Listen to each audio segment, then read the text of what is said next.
welcome to Ollie's Garage. Today I'm going to be changing out the Haldex fluid on this 2013 Tiguan. VW specifies the fluid change interval to be every 30,000 miles or every 50,000 kilometers. Now, the interesting thing is they just tell you to change the fluid. They don't actually tell you to change the filter. But we're going to be changing the filter today as well. Stay tuned. Tools and parts, the main thing you're going to need for today is you're going to need some of this high performance oil for all-wheel drive coupling. So VW stopped calling this a Haldex. They call it now the all-wheel drive coupling. In the service manual, it says it's for legal reasons. Probably because, Haldex is not made by Volkswagen. This is the filter cap right here. This is going to be your Haldex filter.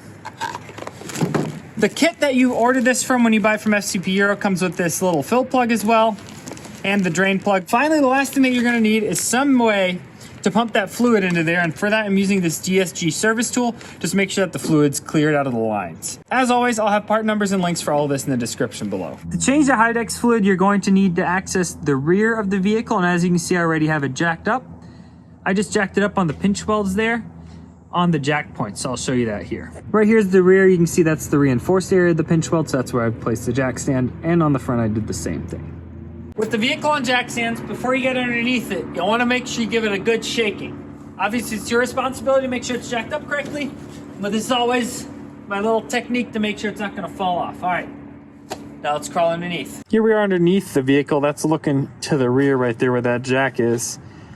And if you look right here, this is going to be the drain plug of the Haldex system. So again, this is the front of the vehicle, so that's the drain plug. Right over here on the side, that's going to be your fill plug of the Haldex system. Finally, I'll show you where the filter is. The filter, we're going to come over here, and right up there, this screw, and then there's one on the top of this little cap. That's where that filter is. So what we're going to do first is crack these two screws loose to get that filter out. It's a little tight down here, but we have to remove these two screws right here from that filter cap. That's going to be a 4mm hex key.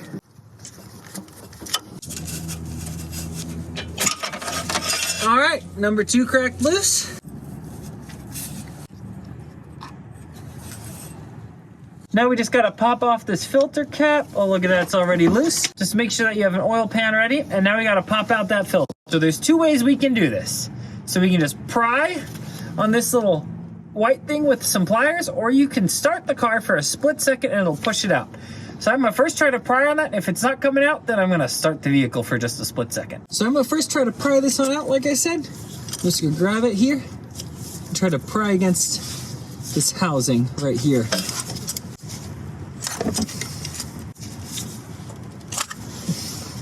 All right, resorting to option number 2.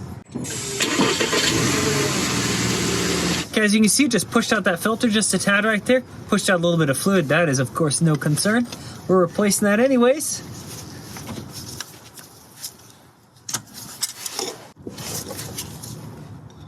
You just gotta carefully pry it out. You don't wanna mar any surfaces, but that was already sticking out, so I wasn't too concerned. Ooh, there's some disgusting sludge coming off. Can't believe that this is a lifetime item. It's gonna get more disgusting as it comes out.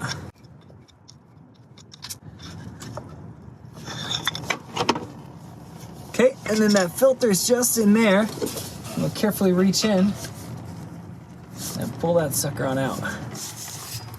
All right, we'll let this drain for a couple of seconds. Good technique is always to crack the fill plug loose first. We're gonna crack the fill plug loose and then the drain plug.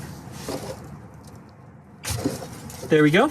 Now let's crack the old drain plug loose. Make sure to have an oil drain pan next to it. All right, it's almost all the way out. And okay, let's let her drain. Here's the old filter and the new one. So the old one, I took the spring out and put in the new one because the new one didn't come with a spring. But look at that. These filter pleats in here, these are completely white. These things are disgusting and saturated with gunk. So definitely glad that we're changing out the filter. These are stainless screws, so I'm just gonna put a little bit of anti-seize on there because they go into the aluminum. That's, I guess, never the good combination there. I'm just using some of this copper anti-seize. This is really good stuff. I obviously need to buy some more. Slide in the new filter. I made sure to wipe all this off so it's nice and clean. This is not the sealing surface, it's actually inside So because that's the sealing surface, we want to make sure that we grease these gaskets. I cracked open the new oil and I greased those gaskets real nice. You can see it. And as you can see, I've also got the NICs on those screws. So let's insert this cap. Be very careful not to get any dirt in it now.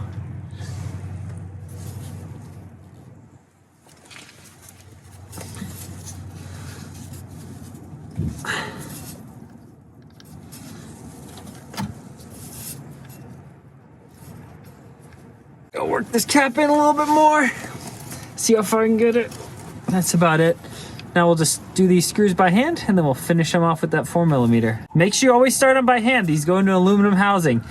Otherwise you'll cross thread and that'll be a world of headache. Put the drain plug back on in. Torque this to 30 Newton meters.